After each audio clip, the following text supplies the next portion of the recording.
we connect with people because we have these mirror neurons in our brain. So we pick up on how other people are feeling and what's actually happening for them.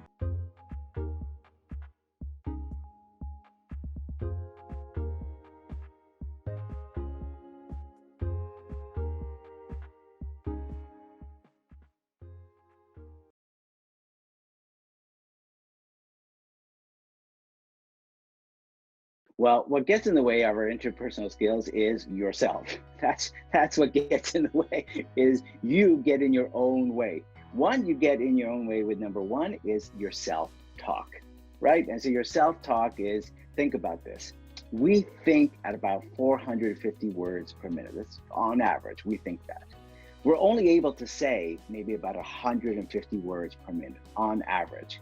So that leaves 300 words milling about there. It's almost like you have the radio on in the background and it's like FM radio, self-talk all the time. There's a lot of noise going on in there. Or think of a snow globe and you shake it up and all the glitter and everything is all over the place. That is our self-talk. And that's what gets in the way of our interpersonal skills, which is we're making all kinds of assumptions. Our ego's in the way. We're fighting to be right. We're fighting to win the argument. We're fighting to win the sale. We're fighting to win the contract. We don't believe that we deserve this contract. We don't believe that we deserve this raise. We don't believe that we should be talking to this person. Or why can't this person read our mind? Don't they understand what we're thinking? So our expectations are not met. A big factor in our interpersonal skills. And part of that is what I like to call is our unconscious intentions.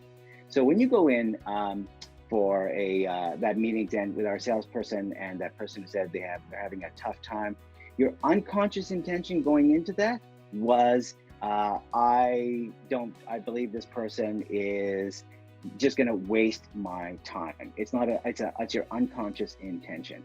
In the back of your mind, you're going, I don't like this person. I don't like people who waste my time. I don't value people who call me in and waste my time. So that's the self-talk going on. So that's what gets in the way.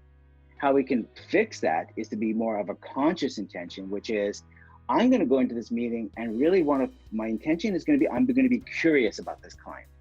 I'm not going to try to close the sale, because if I try to close the sale, my expectations are not going to be met, because no one's going to close the sale in the first 5 minutes. In the first 5 minutes, why don't I go in and just be curious about this person? We haven't met. I'll go in with a curiosity. That's my conscious intention.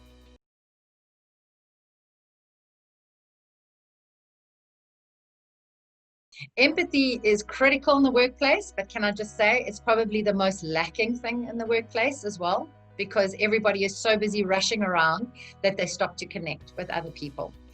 And what's really important is that empathy is that openness to other people. It's that non-judgmental listening, understanding, and being able to put yourself into somebody else's shoes to understand where they're coming from. And that's what enables us to connect with other people.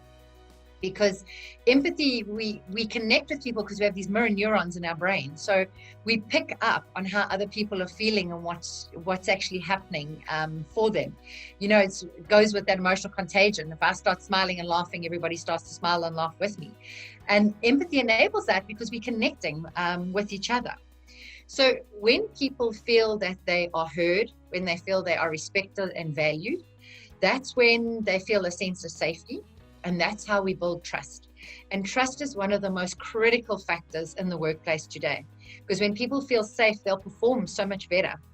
They won't go into the emotional hijackers often, where we have the fight and fright and everybody's defending themselves and, watch your back and don't say this. So empathy is very different as well to sympathy. People get a bit confused between the two. But with empathy, I want to be there with you. And I want to support you and walk alongside you. But we mustn't forget, it also means having empathy for self, because often we're really hard on ourselves. And sometimes we need to have self-talk, where we talk to ourselves as we would to our best friend. Because we often beat up on ourselves and say, oh, you're so stupid. How could you not do that? How could you fail? And sometimes we've got to do the self-talk and say, you know what? If that was my best friend who had just made that mistake, I'd be saying to her, it's okay.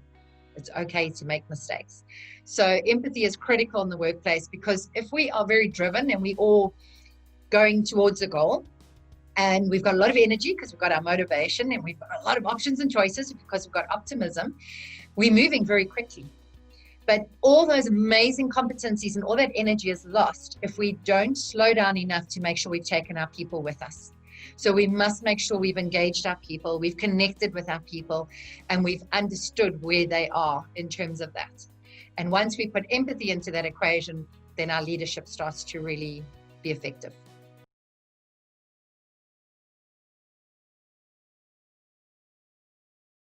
Empathy is a funny word. So let's demystify empathy, because it is, for most of us, it feels like, oh my goodness, I have to somehow relate to that person. I somehow have to be compassionate. I somehow have to say, I'm sorry. Well, empathy is actually none of those. If listening for facts, paraphrasing is that skill of just listening for facts, empathy is listening for the emotion that you hear. What is the emotion that you hear from the other person? You don't have to share that emotion. It is simply to acknowledge that that person, they feel that way. And in business, we built it up so much because we have given people scripts that they have to say, such as, I am so sorry, but it sounds ingenuine. People have been using scripts for so long with the word I'm sorry that it's lost its meaning. So let me give you 3 examples of empathy. Because empathy in business could be number 1, which is what I call cognitive empathy, which is just simply our thinking. So let's go back to our client who said, times are tough. So if our salesperson had walked in and used empathy at that moment, to build rapport, to build some trust, to connect with that person, they may not agree. Maybe times for their company are doing really well, so they can't really acknowledge that that's going on in their world. But the client is telling you it's times are tough in their world. So to simply acknowledge that and go, absolutely, client, it's I can hear that these are difficult times for you and your business. Is that correct? Is that right? And the client feels heard, and they start to lower their guard. They start to go, oh, this person is actually trying to connect with me. The second empathy is what we call emotional empathy. That's where you do put a little bit of emotion into it, where you actually maybe can understand or you can relate to what that person is. So that happens a bit more in life. So if our client says times are tough, and maybe you know this client really well, this is a relationship you have with this client, then you might say, absolutely, I've known you for a long time, and I could see it in your face that these are really struggling times. This is not easy. We're struggling here as well, so I could totally relate. We start to build an emotional connection with them. They feel not just heard and understood, they really feel connected. And the third one is when you really are connected to that person, which we call compassionate empathy. So first one, cognitive, thinking about it, I acknowledge the emotion. Second one, emotional, I connect, I share that emotion. And the third one is compassionate. And compassion is, think of, you see a little kitten in a box and you just go, ah. That's what compassion is. Or you see a little child with some chocolate on the face and you just go, ah. Compassion is immediately your heart melts, you want to be there. So a client says, times are tough, you know this client really well. And the first thing you might say is, client, how can I help? What do you need? What can we do? You forget about the product, you forget about the sale. It becomes about a human connection.